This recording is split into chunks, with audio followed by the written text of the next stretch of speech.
Sa mga nagtatanong kung saan namin na-order yung pinaka-visor set ng single namin, ito yung shop na in-orderan namin. Legit siya. Ito yung mga review na makikita nyo na talagang legit siya. Yung mga design, mga kulay. Yan, set na siya dyan. Yan yung makukuha ninyo. Talagang maganda naman yung packaging kapag na-receive ninyo. Talagang maayos yung pagkakapackaging sa yung mga set. Yan yung ano. Yan yung matatanggap ninyo. Ayan, ito yung shop kung saan namin nabili yung pinaka-visor. Meron diyang may mimili kayo kung gusto nyo ng medium stem, short stem, long stem. Yan. Kung ano yung gusto yung ilagay or set up sa motor ninyo. Yan, CMP Garage Moto. Yan yung name ng shop. O kaya ilalagay ko yung link sa comment section kung saan yung shop na yan.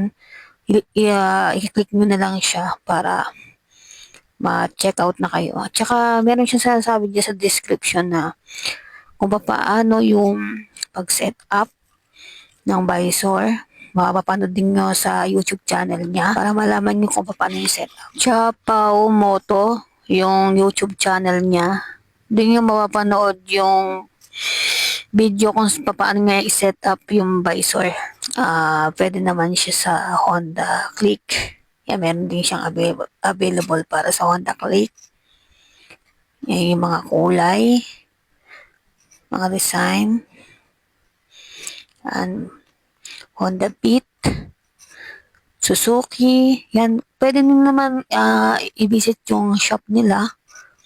Visit nyo lang yan para makita ninyo yung mga available nilang mga visor. Kung ano yung nasa shop nila.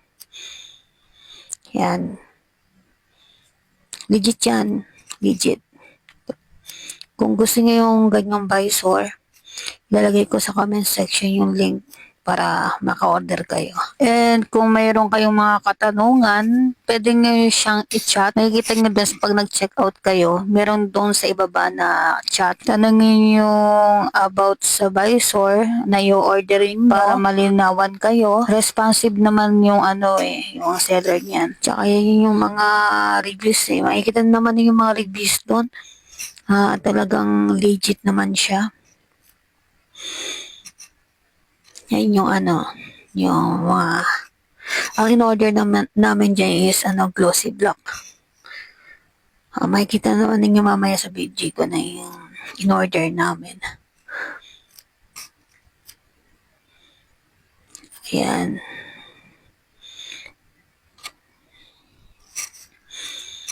Iba-ibang kulay siya. Tsaka pag nag-check out kayo, makikita naman yung mga kulay or kung ano yung gusto nyo. Ayan yung in-order namin. Glossy black. Ito yung single namin na wala pa yung visor niya. Ayan. At ito naman yung single namin, motor namin na may visor na. Ito yung in-order namin is long stem. Long stem siya. May set na siya. May kasama na siyang side mirror. Set na siya set. May kasama na rin siya mga tornilyo. Yan, maganda naman siyang tingnan. Kaya kung gusto nyo ng ganitong visor set, lalagay ko yung link sa comment section kung saan namin siya nabili. Yun lang.